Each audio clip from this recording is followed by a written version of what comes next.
গাছে একটা পাখি তার স্বামীর সাথে থাকতো। সে তার বাসায় পাড়া ডিমগুলো থেকে ছানা বেরোনোর অপেক্ষায় সারা দিন ধরে সেগুলোকে তা দিত। তুই ডিমগুলোর খেয়াল রাখ, আমি খাবারের ব্যবস্থা করে আসছি। আমি এই জঙ্গলের সব থেকে শক্তিশালী পশু। আমার রাস্তায় যে আসবে আমি তাকে তছ নছ করে দেব। আমি এই পুরো জঙ্গলটা নষ্ট করে দেব, একটা গাছও ছাড়বো না।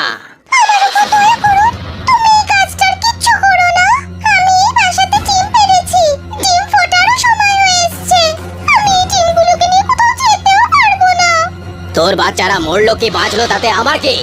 আমি একবার যেটা বলে দিয়েছি সেটা বলে দিয়েছি। এখন আমি এই গাছটা ভেঙেই ছাড়বো।